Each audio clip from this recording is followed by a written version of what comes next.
Nah, kalau kenikmatan dihormati itu melekat dengan dunia, pasti kita nelangsa karena dunianya pasti nggak ada. Kayak badan ini, kayak maaf ya, misal ibu-ibu sangat melekat merasa mulianya dengan kulit mulus, awet muda, aduh pasti ngaca terus, takut nambah garis, pori paru membesar, dan itu bikin tidak bahagia dari hari ke hari. Karena andalannya adalah kemulusan, apalagi tiba-tiba oleh Allah ditumbuhkan jerawat batu. Waduh.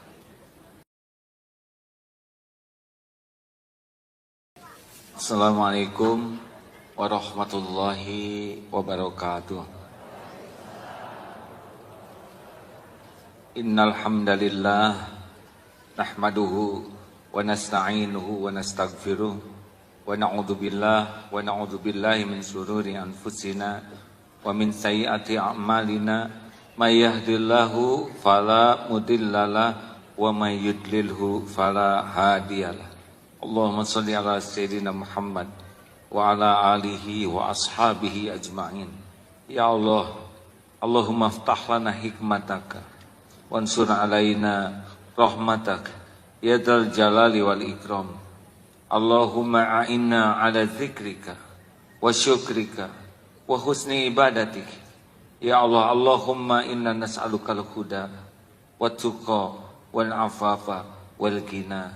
Taqabbal minna ya karim, innaka antas samiul alim. Amin ya Allah ya rabbal alamin. Kita kaji yang nomor sebelumnya 95 ya. Mengingatkan saja.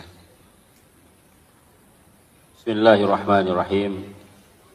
Kitab Al-Hikam halaman 82 pasal ke-95. Al-aqwanu zahiruha ghirratun wa batinuha ibratun. Fan-nafsu tanzuru ila zahiri ghirratiha wal qalbu yanzuru ila batini ibratiha. Alam ini lahirnya berupa tipuan dan batinnya sebagai peringatan. Maka hawa nafsu melihat lahir tipuannya, sedang mata hati memperhatikan peringatannya atau akibatnya. Ini sudah kita bahas bahwa mata lahir dengan mata hati harus beda. Kalau dunia ini sangat mempesona mata lahir. Tapi kalau kata mata hati bahaya. Contoh, tas bagus, mahal bagi sebagian ibu-ibu mempesona. Tapi bagi pandangan hati, ini di akhirat bagaimana mempertanggungjawabkannya. Benar? Jabatan, kedudukan, menurut pandangan dunia hebat, keren, terhormat, punya jabatan. Tapi pandangan mata hati, gimana mempertanggungjawabkan jabatan ini di akhirat. Jadi mubalik, penceramah, pandangan lahiriah mah ini orang yang dihormati. Tapi pandangan hati ini nanti diamalkan tidak nih omongan ceramahnya, atau hanya bagus ceramahnya saja padahal dia tidak mengamalkannya. Jadi sebetulnya uang banyak, mata lahir senang dia. Tapi mata hati ini dihisab. Nah, orang-orang yang mata hatinya tertutup pasti tertipu oleh duniawi ini. Tapi orang-orang yang mata hatinya terbuka, dunia bisa di tangannya, tapi tidak memperdayanya. Selanjutnya. Pasal ke-96. In aradta ayyakuna laka izzatun la yafna fala yasta'izzanna bi'izzi yafna. Jika engkau ingin mendapatkan kemuliaan yang tidak rusak, maka jangan membanggakan kemuliaan yang rusak. Nah, dunia ini semuanya pasti binasa. Kullu man 'alaiha fan. Semua pasti binasa. Wa yabqa wajhu rabbika dzul jalali wal ikram. Surat Ar-Rahman. Yang kekal hanyalah wajah Allah yang maha mulia Nah, kalau kita ingin punya kemuliaan yang asli, kemuliaan yang asli tidak dilengketkan dengan dunia, karena dunia pasti sirna. Jadi kalau kita membangga-banggakan dunia ini pasti berakhir. Maaf, ceramah di Istiqlal itu sudah 16 tahun di Masjid Istiqlal. Itu presidennya udah ganti-ganti ya tidak? Dulu saya hafal presiden, ganti presiden. Menterinya juga ganti-ganti. Menteri agamanya. Bahkan ada yang dulu di Istiqlal dihormati, sudah dikubur. Dunia dipergilirkan. Beberapa waktu yang lalu bertemu dengan dulu jenderal gagah sekali. Kemarin sudah pakai tongkat, susah berdiri. Kalau hanya mengandalkan gagah, sirna gagah tuh. Saya mohon maaf, ibu-ibu dulu pernah SMP kan ya kelihatannya. SMA lagi lucu-lucunya. Ibu lucu sekali pasti dulu pakai seragam SMA. Sekarang ibu penasaran, coba pakai lagi seragam yang dulu. Pasti lebih lucu.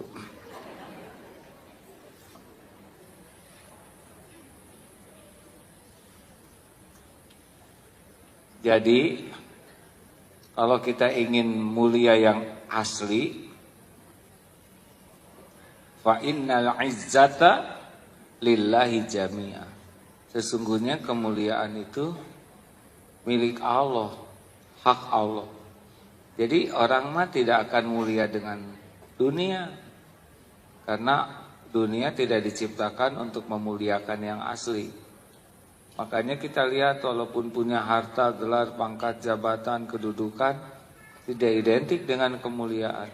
Kemuliaan itu kalau dia dititipi dunia dan membuat dia dekat dengan Allah. Nah, dekat dengan Allahnya yang akan mulia. Benar? Seperti Rasulullah SAW, rumahnya sederhana, sangat sederhana. Kita bangga dengan rumah yang bagus, padahal 20 tahun cicilannya. Tapi bangganya dari sekarang. Ingin orang lain datang melihat dan menganggap ini sudah lunas. Ya, tidak ada pengumuman cicilan masih 19 tahun lagi. Sama naik mobil juga. Kita punya mobil bagus, bangga sekali. Bagi yang bangga ya. Bahkan ada yang dijemput dengan mobil bagus, itu ikut keren Pak. Padahal setiap orang tahu dia nebeng, tapi dia merasa mulia saja. Ada mobil bagus, jemput, kemudian dia naik. Dadahnya tuh beda dengan ketika dia dijemput pakai ojek. Ini serius saja. Ada yang ketika dihormat-hormat, dikawal, di depan ada, di belakang ada, kita masuk semua berdiri, kita merasa mulia, merasa terhormat. Padahal ganti aja jabatan, orang lain yang dihormat. Nah, kalau kenikmatan dihormati itu melekat dengan dunia, pasti kita nelangsa, karena dunianya pasti nggak ada. Kayak badan ini, kayak maaf ya, misal ibu-ibu sangat melekat merasa mulianya dengan kulit mulus, awet muda, aduh pasti ngaca terus, takut nambah garis, pori paru membesar, dan itu bikin tidak bahagia dari hari ke hari, karena andalannya adalah kemulusan, apalagi tiba-tiba oleh Allah ditumbuhkan jerawat batu. Sengsara. Tapi bagi orang-orang yang tahu kemuliaan di sisi Allah mah gak pusing. Tubuh ini mau digimanakan oleh Allah, dibikin tua hayu, dikeluarkan uban mangga, jadi keriput kalau udah waktunya monggo, gak berat. Tapi yang berat itu yang memang merasa kemuliaan itu datang dari kulit, bukan datang dari Allah. Gak bisa enggak Bu. Walau ibu pakai jepitan jemuran di sini supaya rengkeng gitu. Kan di sini nanti di balik kerudung ngumpul kurang enak. Ini serius Pak Bu. Ayo punya dunia boleh, harta, gelar, pangkat, jabatan, kedudukan, popularitas. Tapi jangan pernah merasa hebat, mulia dengan aksesoris. Karena itu enggak akan mendapatkan kemuliaan yang asli. Kecuali semua aksesoris itu membuat dekat dengan Allah. Nah, dekat dengan Allahnya inilah yang membuat dia mulia. Coba lihat, kalau ada pejabat soleh, ahli tahajud. Ini saya punya teman, kalau dari segi pangkat kolonel, beliau komandan sebuah satuan. Itu sekarang menganjurkan apel sore diganti dengan sholat asar berjamaah. Jadi sesudah sholat asar jamaah boleh pulang. Saya tanya kenapa begini, mumpung jadi komandan Kalau saya nggak komandan, mana saya bisa memerintahkan begini? Saya jadi komandan tidak lama, tapi ngajak orang sholat jamaah, mudah-mudahan membuat para prajurit jadi ahli sholat. Itu yang bekal lama sampai ke akhirat ke bawah. Benar? Dan benar sekarang udah berhenti jadi komandan, tetapi amal solehnya mudah-mudahan mengalir pahalanya. Ayo kita mulai mengalihkan kesenangan dikagumi orang dengan duniawi, dengan kesenangan dikagumi Allah dengan keikhlasan. Fa innallaha yanzuru ila qulubikum wa a'malikum. Kita sering membagus-bagus topeng supaya orang terpesona ke kita. Padahal Allah tidak melihat topeng, Allah melihat hati dan amal kita. Siapapun yang sangat sibuk dengan topeng tidak akan tenang. Siapapun yang fokus memperbaiki hati dan amal, jamin tenang dan mulia.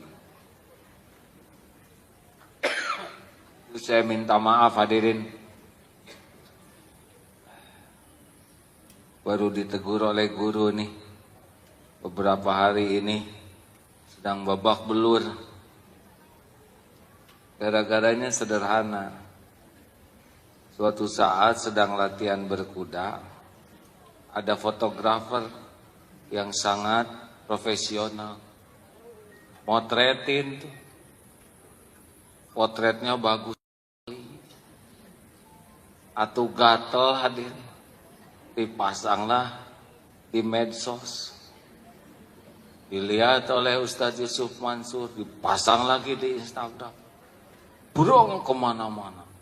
Wah, padahal sesudah dipotret itu dipuji. Wah, gagah, keren.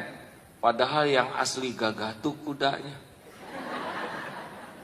Saya pulang dari sana diurut, ada tubuh kaku, sariawan kronis.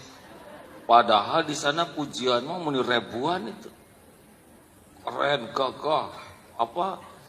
Seperti di Ponorogo, ini zaman Umar bin Khattab. Saya mah ngeh di tempat tidur. Oh. Ya Allah, kata guru teh gimana? Enak, dipuji enak. Itu yang dicari apa? Aduh, sampai ngayak-yak tuh hadirin. Hari ini hari terakhir di Instagram mau dihapus semua. Saya juga perlu coba jujur, itu apa maksudnya dipasang itu? Benar dakwah atau ingin dipuji, ingin dikagumi? Periksa. Jangan ngomong pasti gampang. Ini kan sunnah Rasul. Kebayang gak Rasul kayak gitu? Lukis saya lagi begini. Tuh segitu halusnya ya. Ya mungkin kalau yang awam, umum ya nggak apa-apa. Tapi bagi yang memang harus mujahadah, tidak sibuk dengan kekaguman orang, harus sangat hati-hati. Hadirin, saya sampai bengong-bengong itu baca yang muji itu ya. Sedang sayanya batuk-batuk, gak bisa makan, punggung sakit. Itu nggak ada di potret itu disebut. Ini sakit ya rangkang, ini sariawan. Nggak ada tuh, lagi gagah-gagahnya saja. Aduh, betapa Allah tuh mudah sekali ya mengambil segala sesuatu sekejap. Makanya jangan bangga kepada yang sirna. Harus semuanya ini sadar bahwa kemuliaan yang asli adalah membersihkan hati. Walakinallaha yanzuru ila qulubikum wa a'malikum. Jadi merawat hati dan amal itulah sebetulnya yang akan dicintai oleh Allah Subhanahu wa taala, bukan kekaguman dan pujian orang.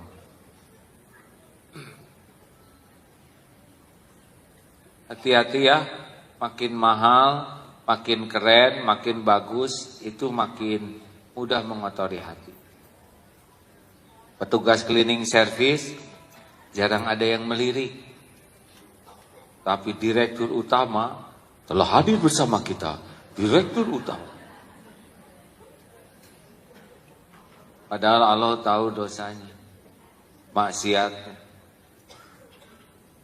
Pernah suatu saat katanya seorang bos ditanya, suruh memberi sambutan, saudara-saudara sekalian, di dalam membangun perusahaan profesional, kita membutuhkan figure sehingga integrity, capability. Kata supir, naon bos, tadi malam mesum saya nganter ya. Ada yang di depan mah bagus, dihormat, disalami, dicium tangan, pakai jas bagus, pulpen mahal, erloji mahal. Tapi yang Allah tahu, dia mencuri uang umat, mencuri uang orang lain, dia berzina dengan pelacur, berzina dengan sembarang orang. Terus apa gitu hidup penuh kepalsuan begitu, benar?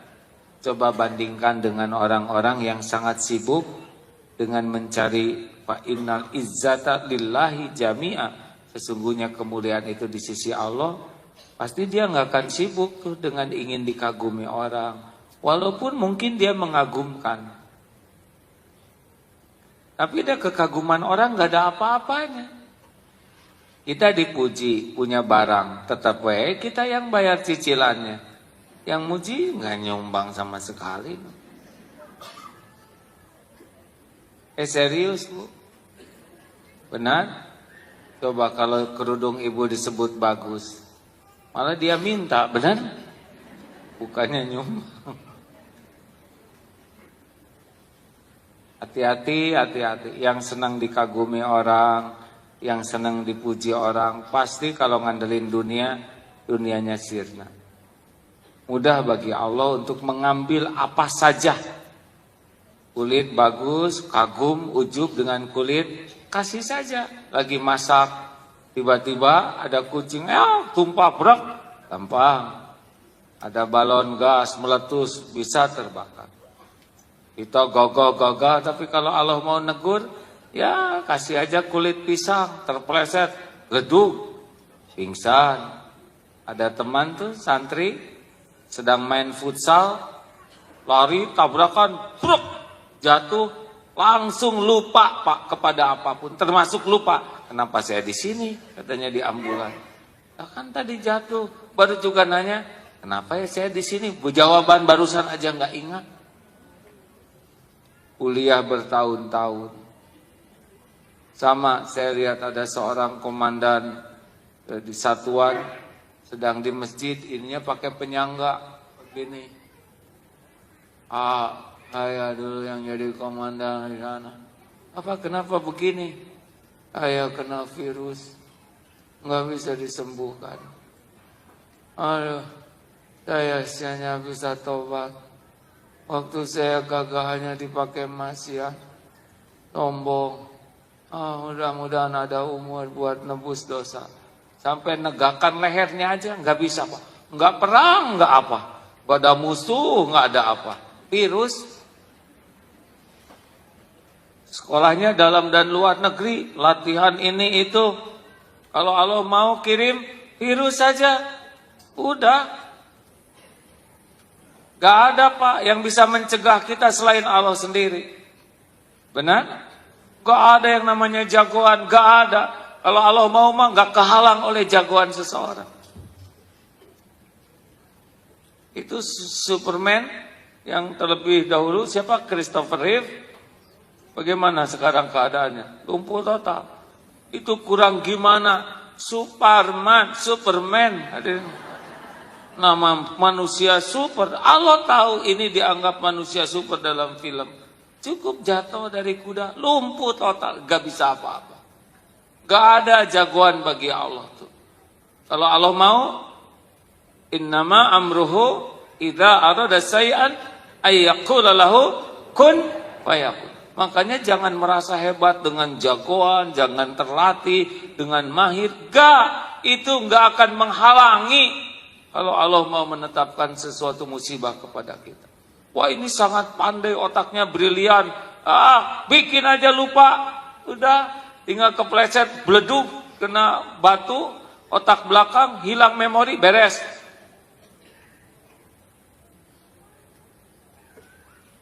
Karena tuh ada yang, seseorang yang suka memperlihatkan six pack gitu.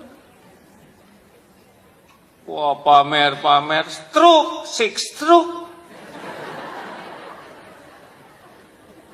Inilah cara puasa yang paling bagus, kelepak saja.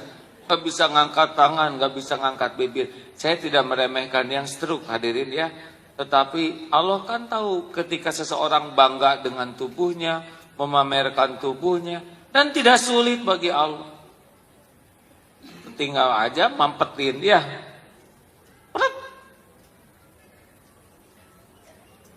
Lebih merunduk, lebih enak sebetulnya.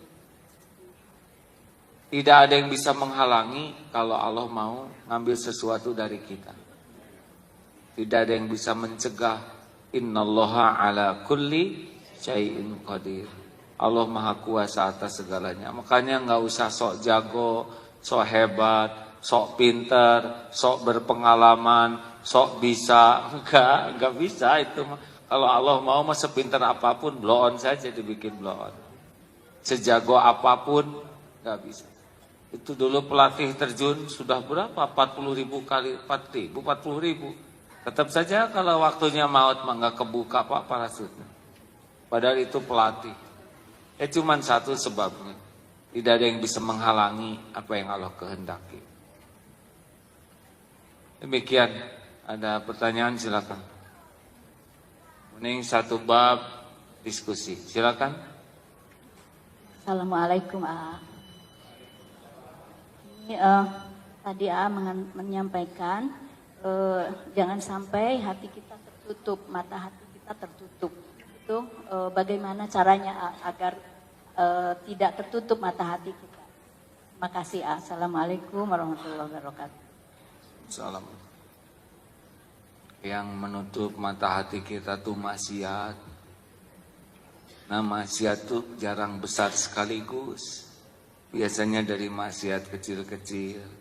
Kayak orang berzina gitu ya, nggak langsung gowok gabruk, enggak. Dari mulai tidak jaga pandangan.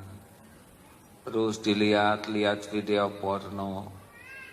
Lama-lama begitu, lama-lama kepikiran naik. Makanya kalau ingin tidak tertutup hati, hindari maksiat sekecil apapun. Karena setiap maksiat itu pasti bagi kita petaka. Gak kemana-mana tuh. Kita ngomongin orang pasti musibahnya ke kita. Kita nipu pasti musibahnya ke kita. Ibu ngambek sama pembantu itu pasti nanti ada balasannya ke ibu sendiri. Ya, gak ada.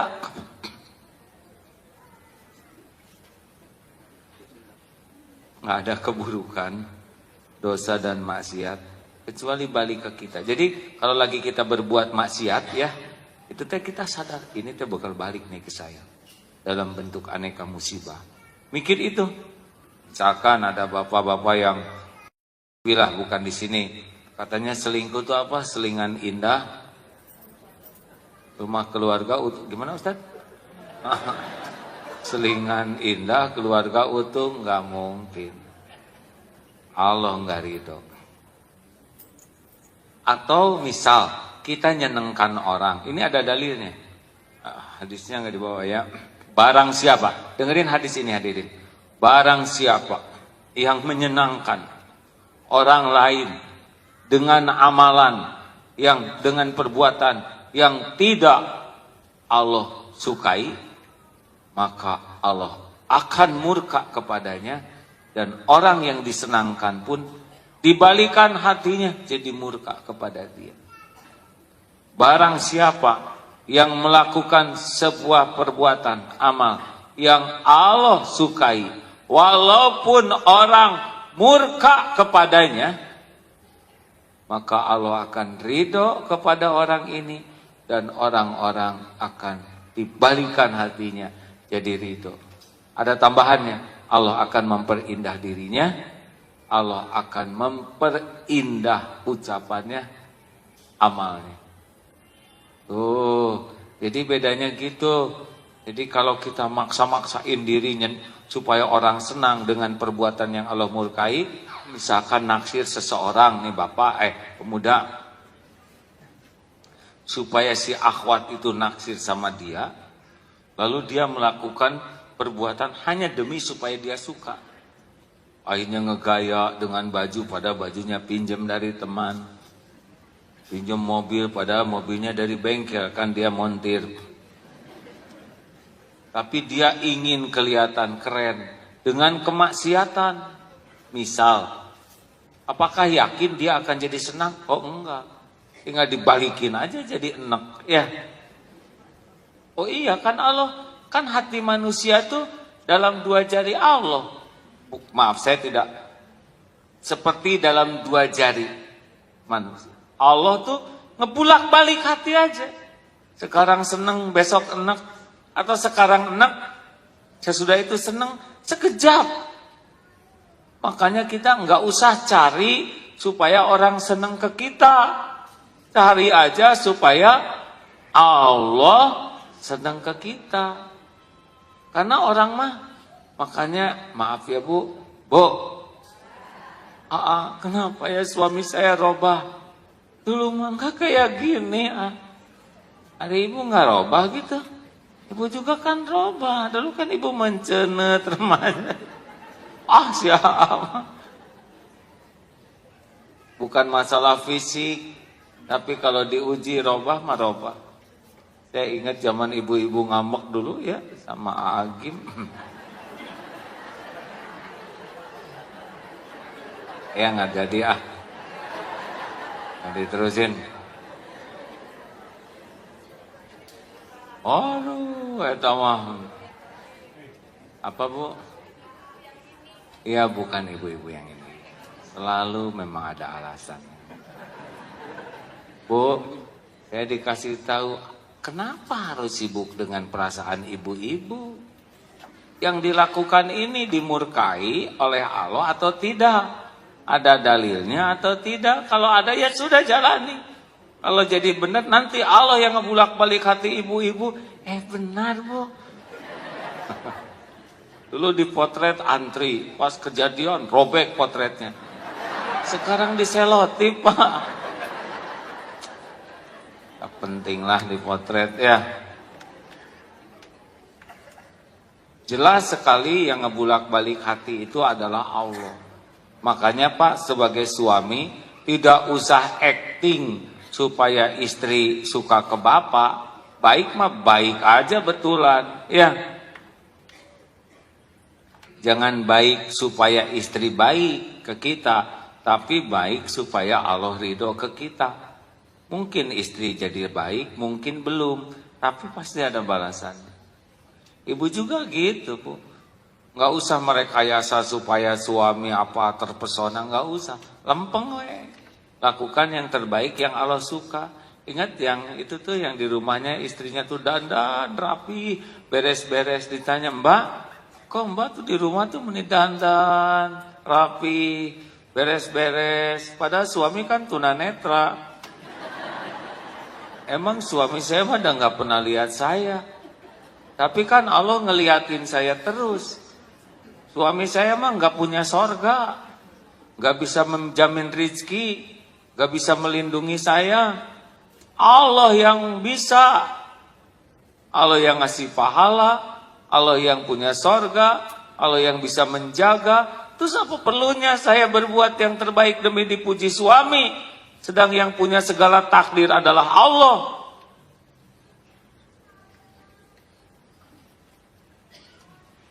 Karyawan, jangan suka acting demi atasan, suka ya. Kalau atasannya bikin enak mah enak aja, lihat kita. Apa-apa, orang enak ke kita mah, yang penting mah Allah nggak benci. Nah, orang enak juga nggak akan mempengaruhi apa yang Allah tetapkan. Kalau Allah mau ngasih rezeki, walaupun orang itu enak, rezeki mah lancar we. Sesuka Allah, benar? Enak, misalkan orang, ya dia sendiri yang mual ya. Yang muntah. Apa yang Allah tetapkan untuk kita, kejadian aja pasti. Ya, itu Bu, jauhi maksiat. Kalau udah perbanyak tobat. Ada penanya selanjutnya? Kalau enggak nomor 97. Berapa Ustaz?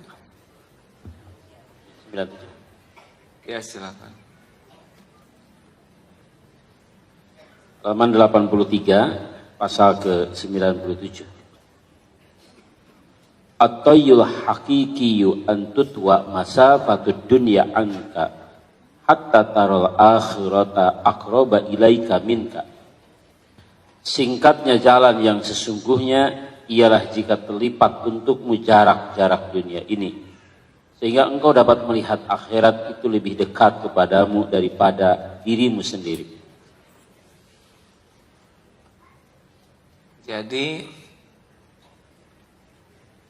yang membuat hidup ini lebih ringan, lebih nyaman, lebih simpel adalah karena kita melihat akhirat lebih dekat. Seperti ke Mekah jauh dekat. Jauh bagi orang yang tidak bercita-cita ke akhirat. Bagi orang yang memikirkan ingin jadi ahli surga, ke Mekah jauh dekat. Dekat. Begitulah. Jadi jauh dekat. Seperti jogging. Jogging 5 km kuat. Ke masjid 100 meter enggak kuat. Ini masalah apa ini? Masalah akhirat. Kalau akhirat sudah dekat dalam pikiran kita, kepikiran untuk akhiratnya besar, maka jadi ringkas, lebih ringan dalam amal soleh. Ada yang membangun masjid. Kemarin saya di sebuah provinsi, tanahnya beliau beli, masjidnya beliau bangun, bagus, indah. Itu karena lihat akhirat. Saya pengen punya amal jariah yang bisa menyampaikan saya pulang ke sorga. Daripada bikin rumah bagus, mending rumah Allah aja yang bagus. Fasilitas sebaik-baiknya, supaya jamaah menikmati ibadah. Itu mesti pikirannya akhirat. Kalau sudah ringan, kecuali kalau para pecinta dunia bikin masjid pasti berat, karena dia mengharapkan penilaian orang. Sama Bu, dalam berkeluarga juga. Kalau sibuk memikirkan keselamatan akhirat, nggak terlalu susah hidup ini, karena semua letih, capek, sakit, derita jadi amal soleh. Begitu. Jadi kalau bapak-bapak yang jarang ke masjid, saya akan lihat itu. Jogging 5 km kuat, ke masjid 50 meter nggak kuat. Apa perlu diantar para tetangga? Ini nggak enak. Kan kalau ke masjid digotong tetangga beda urusannya, bukan mau sholat.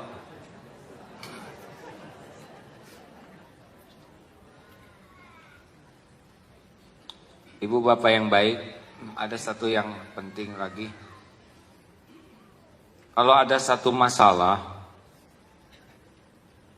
yang kita pikirkan, bukan sibuk bagaimana berdaya upaya kita menyelesaikan masalah, tapi bagaimana berdaya upaya supaya Allah menyelesaikan masalah.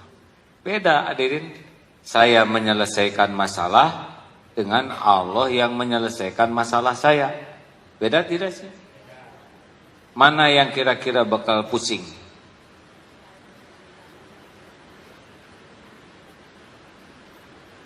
Alhamdulillah, hujan.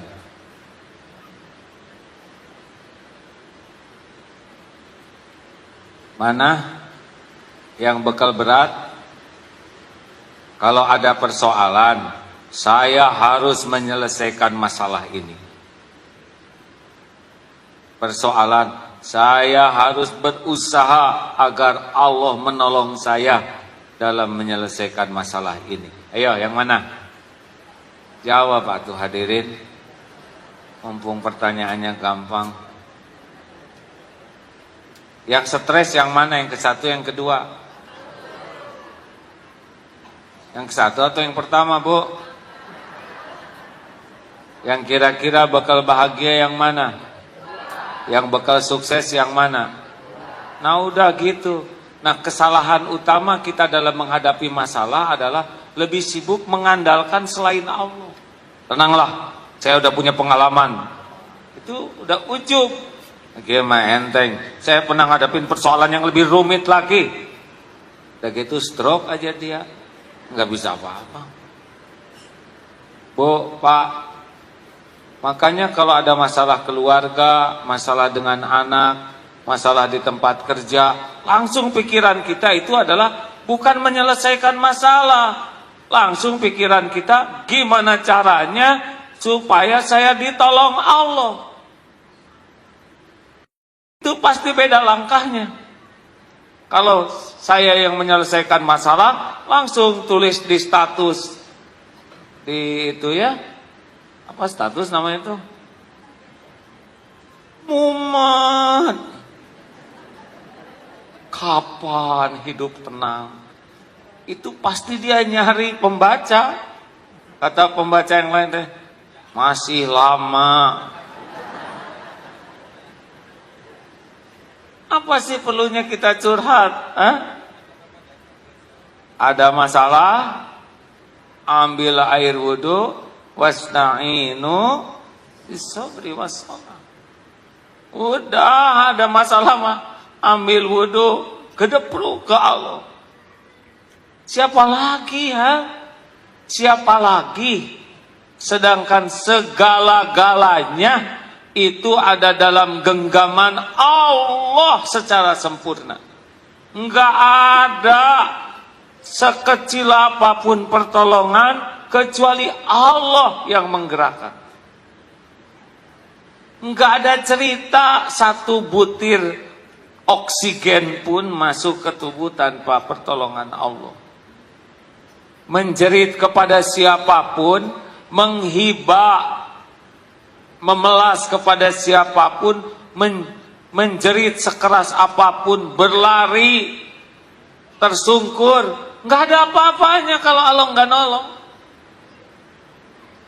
Tapi kalau Allah nolong, pasti beres. Makanya berat ringannya hidup ini bukan oleh persoalannya, berat ringannya hidup ini ditolong Allah atau tidak. Halo? Sepakat tidak nih? Makanya jangan kebanyakan strategi, jangan kebanyakan rapat, jangan kebanyakan mikir kalau tidak menjadi pembuka pertolongan Allah.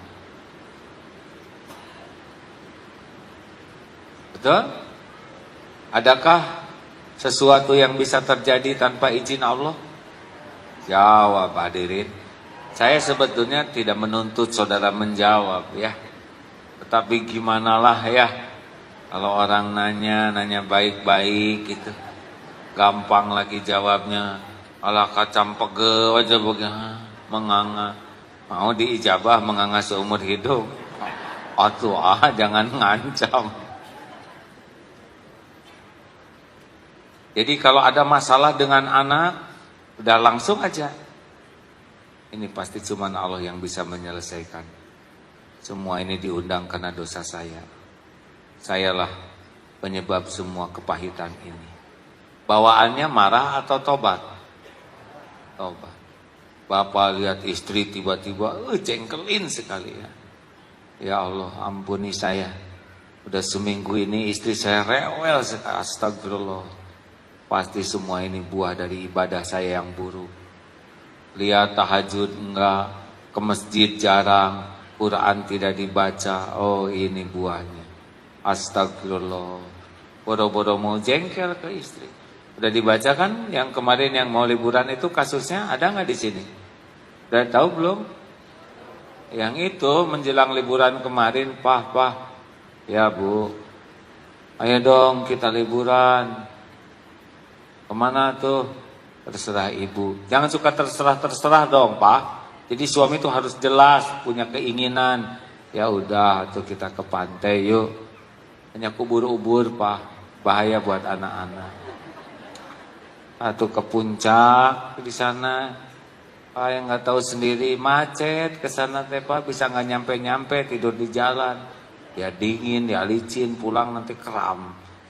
Atau kita ke kebun binatang lah ya, kayak orang kampung aja, kebun binatang kayak cendol, kebanyakan orang daripada binatangnya,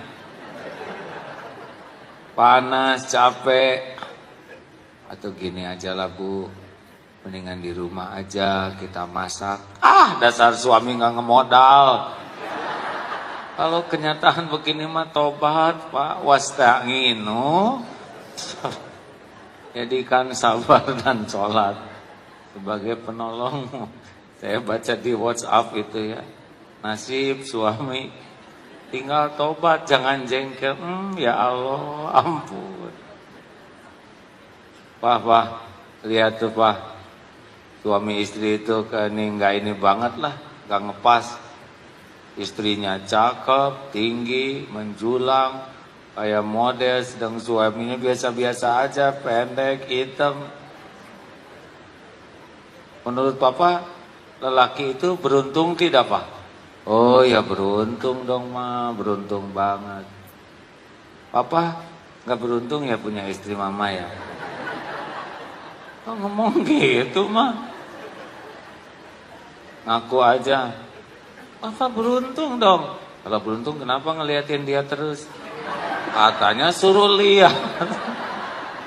Nah kalau udah gitu tobat aja Bapak. Astagfirullah, pasti buah dosa ini.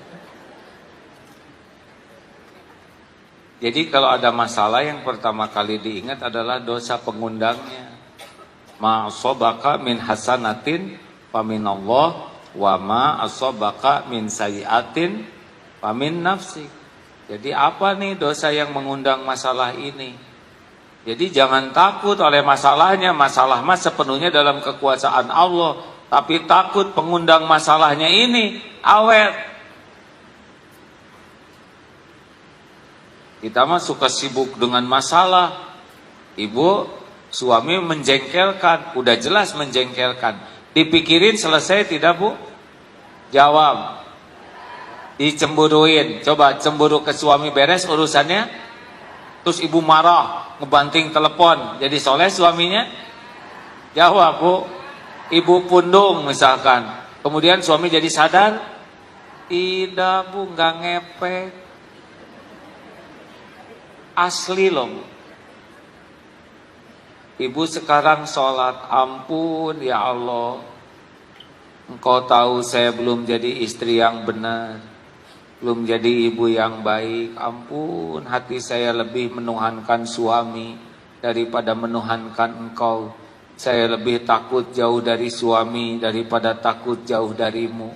Saya lebih berharap dekat dengan suami daripada berharap dekat denganmu. Hampir semua yang saya lakukan karena suami, bukan karenamu. Ampun ya Allah. Allah lihat enggak? Allah tahu ini ngaku nih. Kira-kira Allah suka tidak? Innallaha yuhibbut tawwabin wa yuhibbul mutatahhirin. Allah sangat mencintai orang tobat dan mensucikan diri. Besoknya jadi baik akhlaknya. Kata suami deh, apa-apa nih. Kemarin judes, ngambok, segala dibanting. Sekarang tiba-tiba solehah begini, strategi ya. Gara-gara ada kompetitor nih ya, jadi begini ya. Silakan aja Bapak mau ngomong apa. Saya mah cuma pengen diampuni Allah aja Pak. Bapak mau mikir apa, mau melakukan apa, ya itu mah urusan Bapak dengan Allah. Urusan saya mah bisa tobat, memperbaiki diri. Doain aja Pak. Tempat. Mulut dijaga, emosi dijaga, sikap dijaga, lebih banyak zikir, banyak menangisi dosa. Tapi itu juga bukan supaya suami cinta ke dia, itu supaya Allah aja sayang ke dia. Allah tahu nggak? Jawab hadirin sekalian. Tahu tidak? Menyaksikan. Allah tahu setiap tetesan air mata. Allah tahu setiap rintihan hati. Disia-siakan enggak? Enggak mungkin. Kita aja yang enggak begitu ditulungin ya. Tapi ini saya udah kayak gitu udah 2 bulan. Kok belum juga nih. Hari itu yang nolong bisa 2 bulan tahajud siapa? Banyak tanpa persoalan tidak tahajud. Teman saya utang 5 juta udah lunas tahajud seminggu. Saya tahajud 5 bulan, utang 3 juta enggak lunas-lunas. Apa Allah kelewat gitu ngelihat saya? Lihat tuh teman udah lunas belum sekarang tahajudnya? Lunas Dia mau pas utang lunas, tahajud lunas. Ya. Makanya Allah ngawet-ngawet enggak bayar utang seketika. Karena selama ini sholat tahajudnya hanya untuk lunas utang. Coba. Jangan tahajud untuk lunas utang. Tahajud supaya disukai Allah. Doa lunas utang itu hanya bagian dari doa. Bukan tujuan tahajud. Beda. Nanti kalau udah nggak mikirin gitu. Tiba-tiba lunas saja. Tapi tahajudnya tidak lunas. Mudahan cukup. Ada lagi yang mau ditanyakan?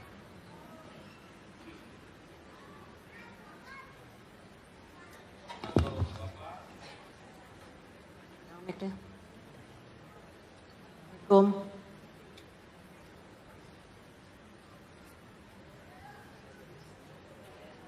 Assalamualaikum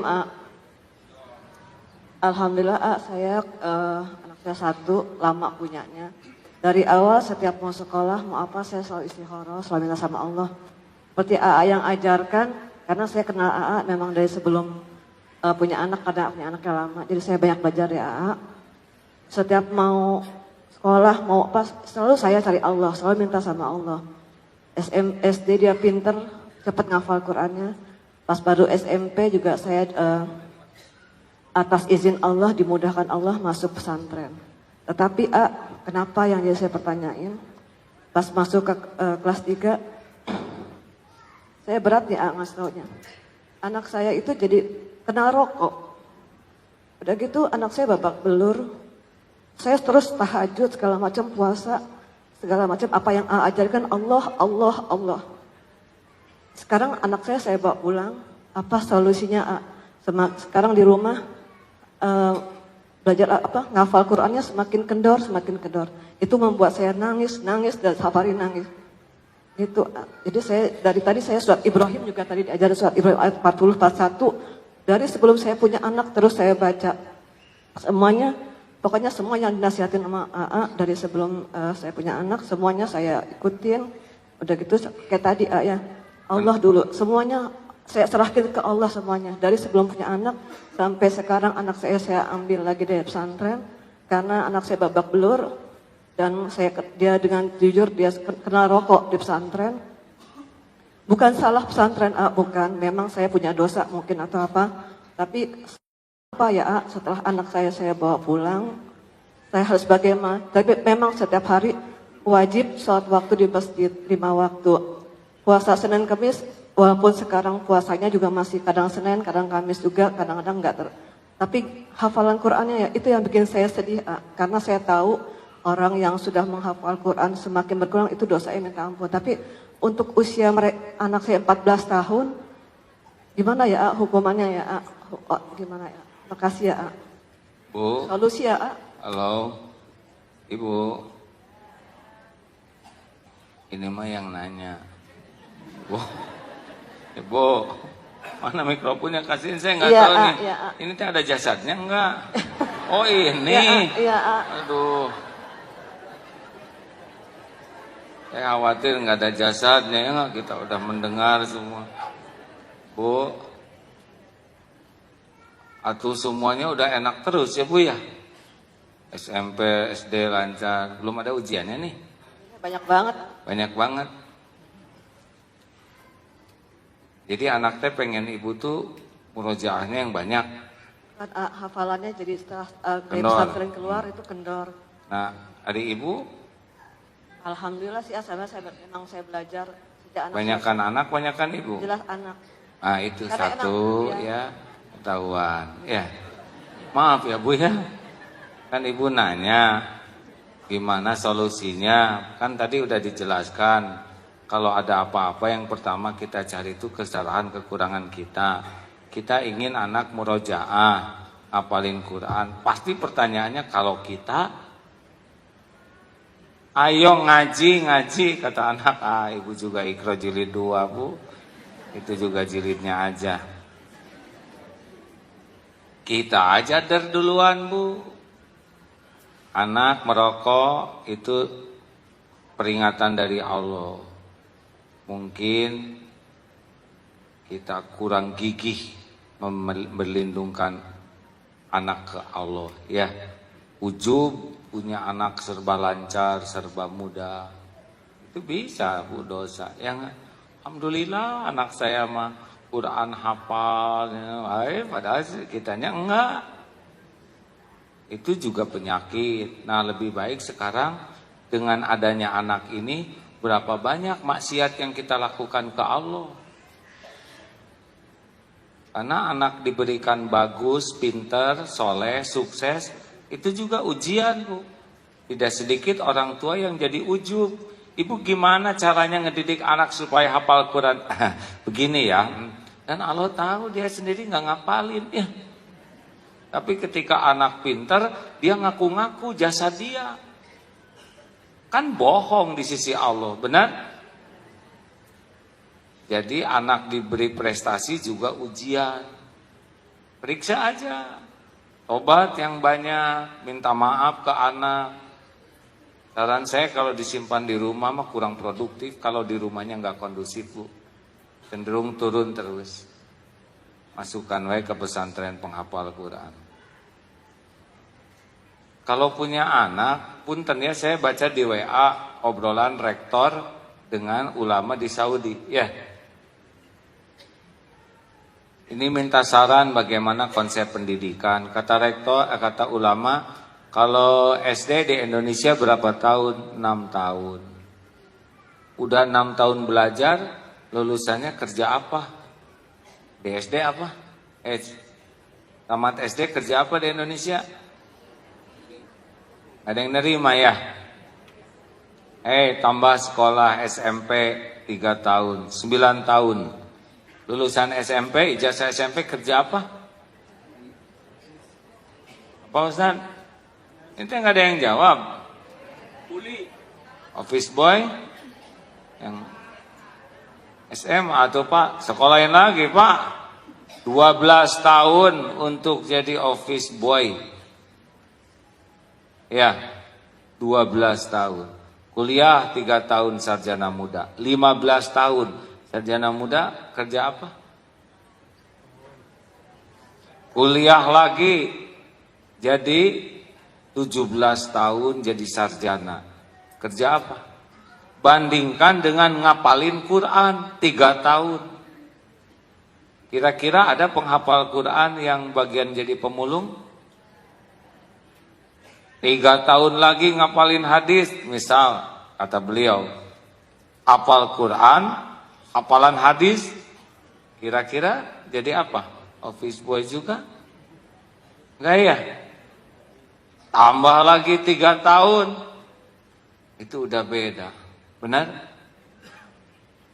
Jangan ragu-ragu Pak, Bu punya anak, gak masuk ke sekolah yang diharapkan, berhenti, masukin penghafal Quran. Di Darut Tauhid Bandung sekarang lagi pembangunan terus, sehingga gak bisa murah masuk sekolah, gak bisa Pak, udah dipres ya. Ada beasiswa, ada yang bayar normal. Yang kasihan itu yang setengah, disebut miskin. Nggak mau, nggak ada, disuruh bayar lengkap, nggak kuat. Tengah-tengah nih, bagaimana ya kalau harus bayar 20 sekian juta, saya nggak sanggup, paling bayar 7 juta. Gini Bu, tamat SD, ngapalin Quran, setahun. Karena kalau ini anak jadi hafiz Quran, yang sudah-sudah rezekinya bagus. Yang ngebiayain juga coba ada kelas 6-2, yang satu kelas 6 lulus SD, yang satu lulus SD hafal 15 juz. Kalau kita mau ngasih beasiswa yang mana? Jawab. Ini ada 2 calon murid, sama-sama tamatan SD, yang satu nggak hafal, yang satu 15 juz hafalannya. Kita mau ngeluarin uang, mau yang mana? Jawab. Saya gitu. Saya lihat sendiri, maaf, alhamdulillah, walaupun bukan saya yang ngajarin ngapalinnya, anak yang hafal Quran barokah. Itu yang nikah kemarin hafal Quran tuh ya, hafiz dengan hafizah dengan izin Allah. Rezekinya tuh Masya Allah Pak. Ada, bahkan kemarin ada khusus datang, khusus ngasih, tolong dihajikan katanya yang baru nikah itu. Ongkosin untuk 2 orang haji. Enaknya ya. Saya lihat juga itu ketua OSIS di SMA tuh justru yang hafal Quran. Makanya jangan ragu kalau anak ingin ini, suruh ngapalin dulu. Anak saya mah boro-boro ngapalin Quran, berarti bapaknya nih yang ngaco ya. Kalau ingin anak hafal, usahakan kitanya juga ikut ngapalin. Tapi saya mah lemot, jangan banyak alasan. Itu kan ngomong gitu untuk mempertegas kemalasan ya. Terakhir, jadi saran saya gitu Bu, terus ya. Tobat, minta ampun, minta maaf. Terus? Ya, Jangan nyalahin anak ya Bu. enggak, soalnya dia keluar karena babak belur, dipukul sama teman-temannya sampai muka. Babak belur, dipukul maksudnya? Iya, dibully, jadinya habis mukanya sampai. Dibully. Jadi saya nggak tegang lihat, jadi saya langsung aku ya. Kelas berapa sekarang? Sekarang kelas 3 SMP. Kelas 3 SMP? Iya. Masukin aja ke Darut Tauhid Bandung sana. Kemarin di wisuda berapa yang hafal Quran? 15, yang kecil-kecil itu ya. 15 orang tuh, anak-anak kecil, masuk kelas 4, kelas 6, 30 juz. Kerjanya di masjid gitu, main-main, lempar-lemparan bantal, ngapalin lagi. Ya, anak kecil begitu ngapalin ya Pak. Hari ngapalin lagi. Hafal tuh, 30 juz, 15 kemarin yang di wisuda tuh. Alhamdulillah. Waduh, bapak ibunya bersimbah air mata lihat begitu. Sekarang beasiswa berbondong-bondong mau pada nyekolahkan. Ya, pada mikir apa ini? Coba kalau kita yang dulu masih kecil. Nah ini teh nggak boleh ngomong gitu, karena dulunya udah nggak ada ya. Kata bapak, zaman saya dulu mah boro-boro Quran. Silakan satu penelpon terakhir, penanya terakhir. Iya, silakan. Assalamualaikum warahmatullahi wabarakatuh. Waalaikumsalam. Gini, saya ini kan juga lagi sedang ingin berniat untuk memperbaiki diri ya, Ayah. Dan ada beberapa teman yang mengajak untuk mungkin agak melenceng, nggak apa-apa ya, sedikit aja dari tema ya, teman ada yang mengajak ngaji begitu ya. Kebetulan itu kepala sekolah dari tempat anak saya sekolah TK. Cuma kadang saya ada yang saya sepakat, ada yang tidak saya sepakat gitu ya, Ayah.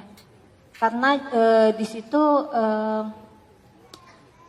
dia menganggap bahwa ustadz-ustadz yang kondang-kondang itu belum tentu benar gitu. Kita jangan memilih seorang dai hanya karena banyak pengikutnya, karena belum tentu benar. Dan kemudian dia menyalahkan beberapa ustadz-ustadz yang saya kenal ya, yang menurut saya termasuk yang ini kah? Ngaku, hayo. Saya nggak kayak Ustadz Kondang ya, tapi asal ada. Yang ini termasuk nggak, Bu? Ya, saya nggak tahu, saya tidak bertanya siapa-siapa saja ustadz-ustadz itu, dia kan tidak Isi terlalu kecerutuk terfokus. gitu. Namun salah satunya adalah yang pakai sorban gitu. Misalkan silakan begini, Bu, bebas Bu. Yang zikir itu rame-rame itu nggak ada, itu bid'ah gitu ya. Seumpama yang begini bid'ah, yang itu bid'ah. Terus saya juga bingung jadinya Ustadz AA ya, kan nggak mau disebut Ustadz. Ya, nah itu jadi kadang akhirnya saya bingung sendiri, tapi saya senang karena melihat dia itu berpakaian syar'i, sholat juga bagus, dan anak saya sekolah di tempat beliau itu juga hafalannya bagus, meskipun masih TK sudah banyak hafalannya. Cuma ya itu, saya tidak suka kalau yang menyalahkan, karena kan kita juga harus bersatu, kalau menurut saya begitu. Karena jadi malah nanti membingungkan umat gitu. Tapi saya tetap mengambil yang baik-baiknya saja. Sampai saya juga tidak tahu, beberapa hari yang lalu saya mimpi Agim datang ke rumah saya. Ngapain ini aja? Saya nggak bohong, Ustaz. Mungkin itu saya jin ngapain kali ya. aja ke rumah Ibu, Bu. Mungkin itu jin kali ya. Oh, jelas. Kenapa saya jadi kata jin, kenapa jadi disalahin? Enggak, maksudnya Ya, sok lah rumah Ibu ya. Enggak, dia yang mengaku Agim itu bilang kalau saya tuh datangnya anggot-anggotan gitu ya. Memang benar sih Ustadz lagi AA. Saya tuh jarang sekali memang kesini. Nah, tapi rasanya tuh hati cocok gitu. Kalau setiap dengar tausiah AA tuh saya ini gitu, cocok lah di hati. Intinya adalah bagaimana menyikapi ya sikap saya dalam ketika saya menuntut ilmu dengan begitu banyaknya aliran-aliran yang memang sekarang banyak gitu di masyarakat. Terima kasih. Assalamualaikum warahmatullahi wabarakatuh. Saya sehat Bu, di dalam mimpi itu enggak? Yang di dalam mimpi itu saya disuruh bersihin sampah, Ustadz. Aneh pokoknya. Ya karena kotor kali. Suruh membersihkan sampah hati. Baik Bu, siapa yang menciptakan Islam?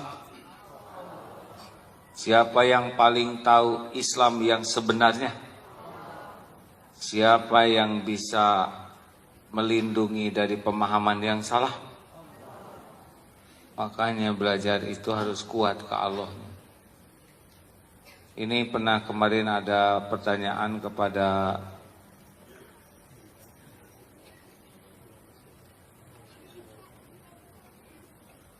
Profesor Kiai Haji Profesor Ahsin Sakha.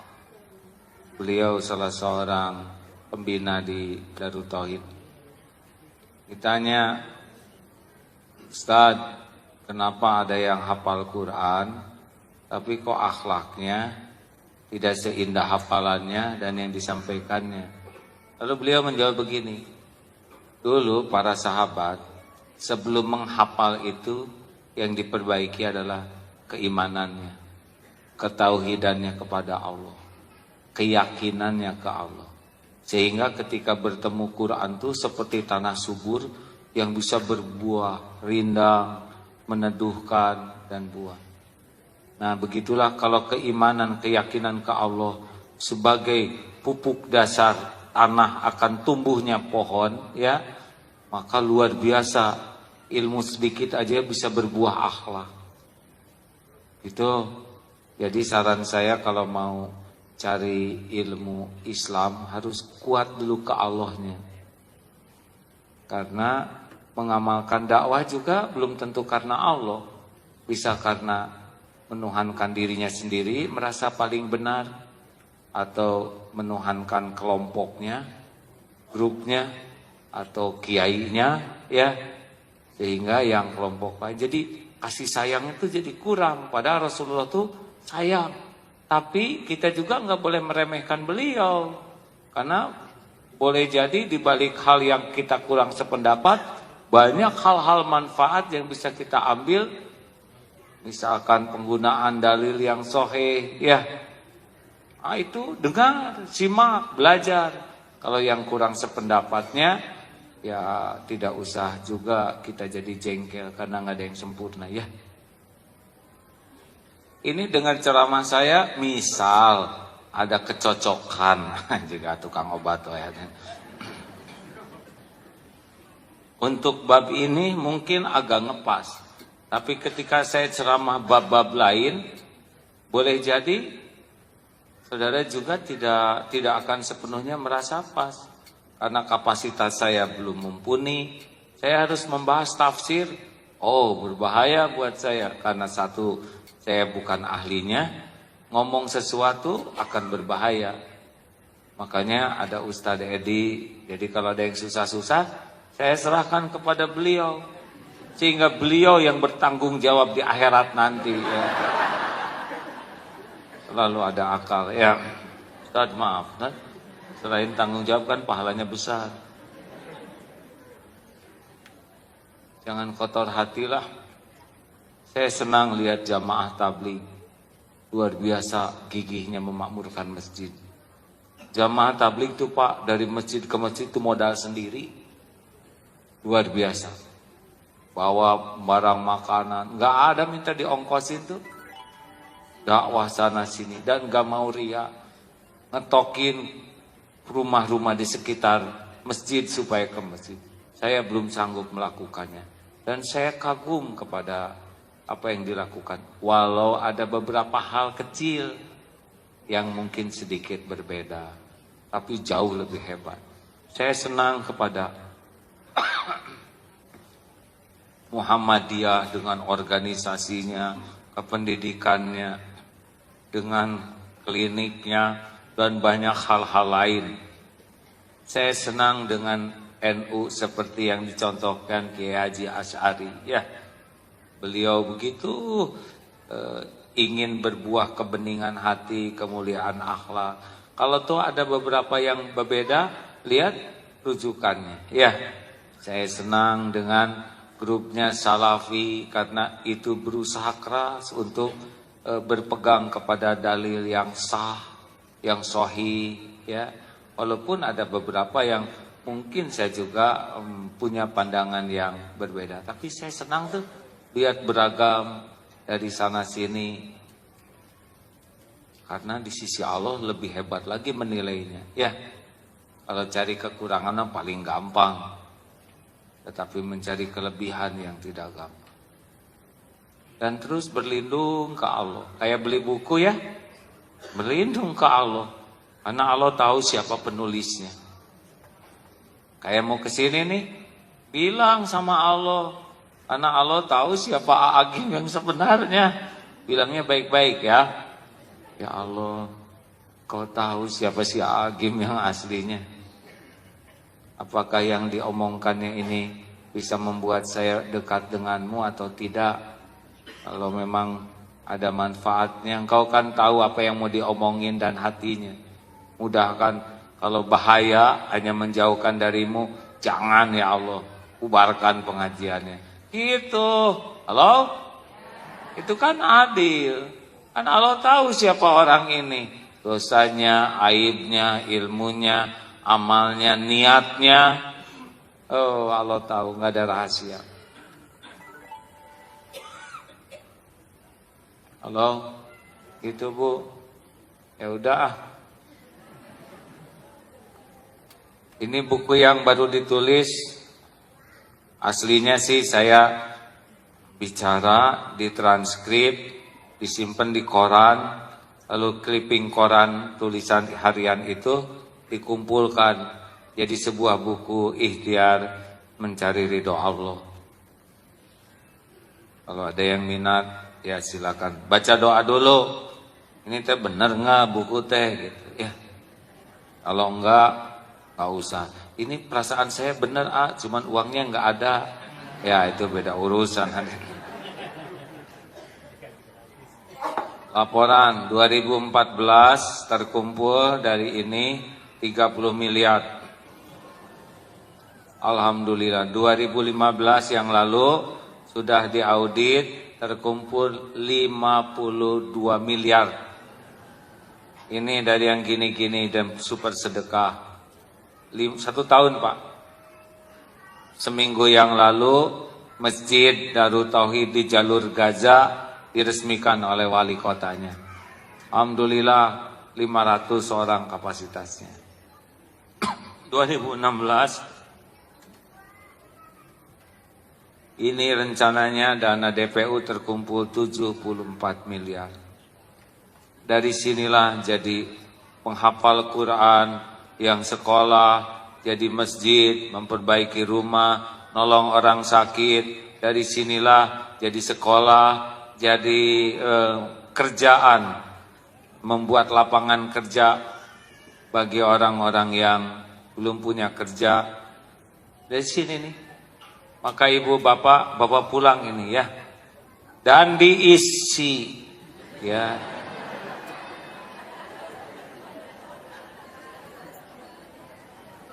Kalau dan isinya juga tidak usah terlalu serius, hanya sisa-sisa aja ya.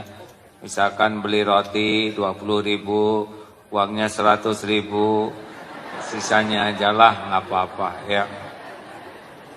Seperti di dompet ibu tadi beli buku 50 di dompet ada sisanya 300. Nah ini sajalah.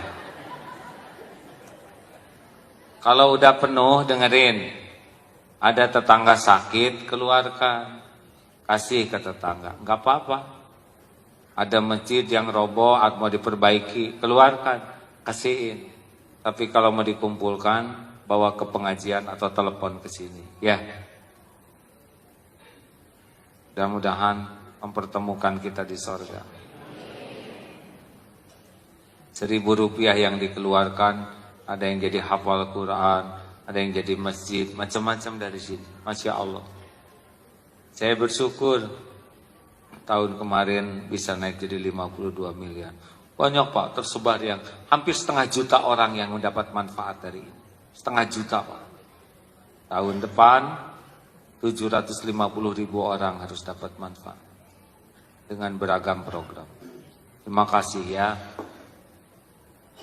Kalau ini adalah jam ya buat menunjukkan waktu sholat. Udah ya, yang mau umroh bulan Februari. Ada 1 bis lagi. Pengen, tapi kalau yang mau rada murah meriah bulan April, kita lagi nyari pesawat-pesawat yang ya mudah-mudahan lah sampai ke sana gitu ya.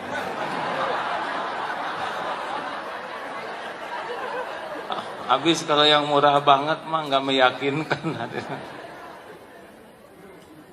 Hadirin, kalau saya baca edaran dari Depak itu paling murah tuh 25 juta, yang normal. Untuk bintang biasa tuh.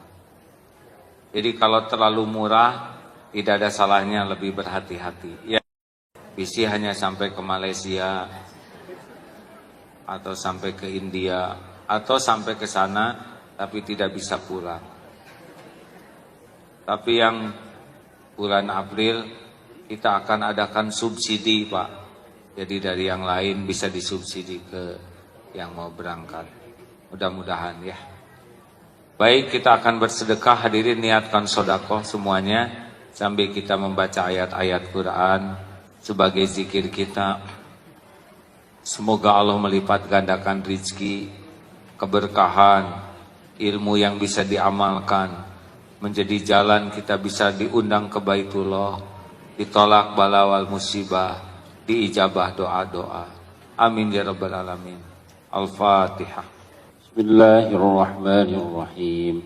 Allahu la ilaha illa huwal hayyul qayyum, la ta'khuduhu sinatun wa la nawm, lahu ma fis samawati wa ma fil ardh, man dzalladzi yashfa'u indahu illa bi'idznihi, ya'lamu ma baina aydihim wa ma khalfahum, ولا يحيطون بشيء من علمه إلا بما شاء وسع كرسيه السماوات والأرض ولا يؤوده حفظهما وهو العلي العظيم بسم الله الرحمن الرحيم ألف لام ميم ذلك الكتاب لا ريب فيه هدى للمتقين الذين يؤمنون بالغيب ويقيمون الصلاة ومما رزقناهم ينفقون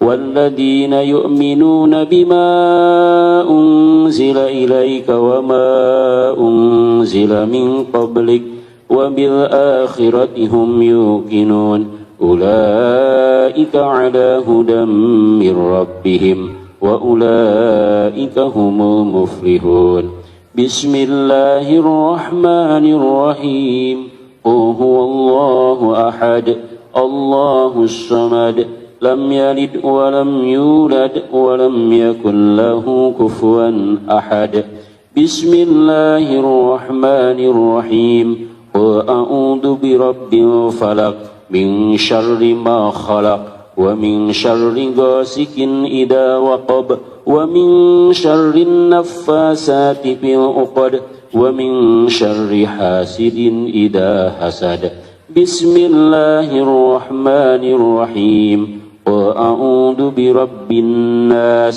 ملك الناس إله الناس من شر الوسواس الخناس الذي يوسوس في صدور الناس من الجنة والناس.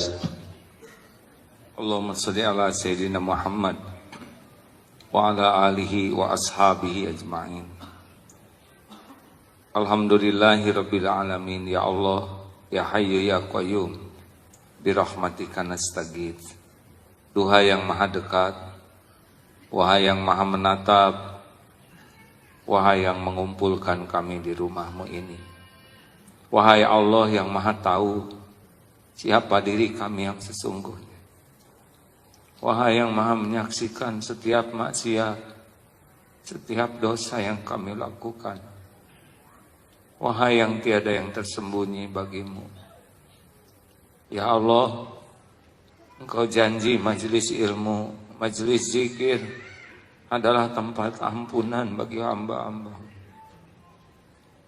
Rabbana zalamna anfusana wa illam taghfir lana wa tarhamna lanakunanna minal khasirin. Ya Allah, ampuni semua dosa kami. Ampuni ya Allah sebanyak apapun maksiat yang kami perbuat. Wahai Allah yang maha baik, ampuni sekelam apapun hidup yang pernah kami jalani. Ya Allah, ampuni kami sangat banyak lupa padamu. Lebih sibuk mencari penilaian makhlukmu, pujian hambamu daripada mencari kedudukan di sisimu. Ampuni semua kemunafikan kami ya Allah, kebohongan-kebohongan kami, janji-janji yang tiada kami tepati. Ampuni ya Allah amanah-amanah yang tidak kami tunaikan. Ya Allah, Ampuni dosa yang sembunyi-sembunyi kami lakukan, Engkau tahu. Juga dosa yang maksiat yang terang-terangan kami perbuat. Ampuni dosa yang berulang-ulang ya Allah. Padahal kami tahu itu dosa. Allahumma ya Karim, Allahumma ja'alna minat tawwabin, waj'alna minal mutatahhirin, waj'alna min ibadikas salihin. Ya Allah, Allahumma inna nas'aluka taubatan nasuha wa taubatan qoblal maut wa rahmatan indal maut wa maghfiratan ba'dal maut.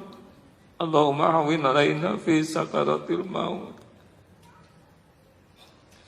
Allahumma inna nas'aluka husnal khatimah wa na'udzubika min su'il khatimah. Ya Allah, ampuni semua kemusyrikan kami. Allahumma inna na'udzubika minan nusyrika bika syai'an na'lamu wa nastaghfiruka lima la na'lamu. Ya Allah, ampuni ya Allah. Kami menyekutukan Engkau. Lindungi kami dari menyekutukan-Mu atas apa yang kami ketahui. Dan ampuni dari apa-apa yang tiada kami ketahui. Ya Allah, jadikan umur yang tersisa ini umur yang bisa menebus semua dosa. Allahumma ighfir lana wali walidina warhamhum kama rabbawna shighara. Wahai Allah, ampuni semua kezaliman kami kepada orang tua. Hati yang jarang tulus memuliakannya ya Allah. Berkahi, sayangi sisa usia ibu bapak kami. Jadikan akhir hayatnya husnul khotimah.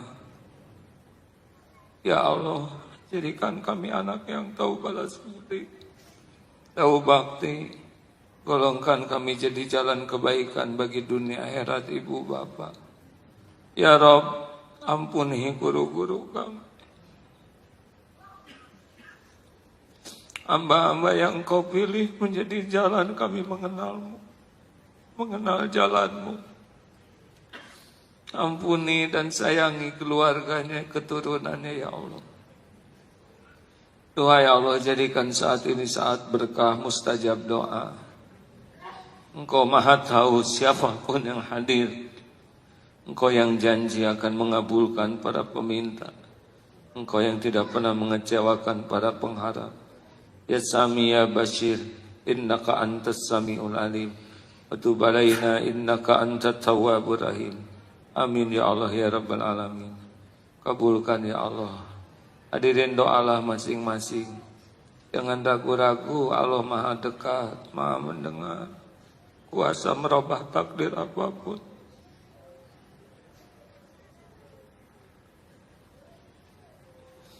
Mintalah agar bisa kuat menghadapi dosa, supaya tidak mudah tergelincir.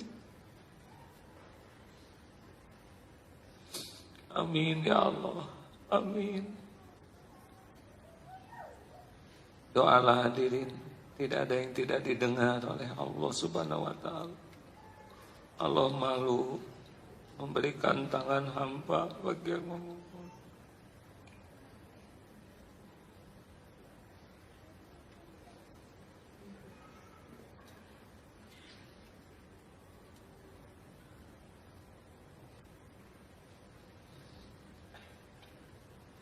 Ya Allah, kabulkan ya Karim. Rabbana atina min ladunka rahmah wa hayyi lana min amrina rasyada. Rabbana hab lana min azwajina wa dzurriyyatina qurrata a'yun waj'alna lil muttaqina imama. Karuniakan kepada kami keluarga yang penuh barokah. Karuniakan pendamping yang membuat kami semakin dekat denganmu. Titipkan keturunan ya Allah yang soleh, solehah. Hafiz, keturunan yang benar-benar menjadi penyejuk hati. Waj'alna lil muttaqina imama. Ya Allah, ya Syafi, berikan kesembuhan bagi yang sedang sakit, ya Rabb. Berikan kelapangan, ya Fatah, bagi yang dihimpit masalah, urusan. Berikan yang terbaik yang membuat kami dekat denganmu, ya Allah. Jauhkan dari apapun yang membuat kami jauh darimu. Ya Rabb, istiqomahkan kami.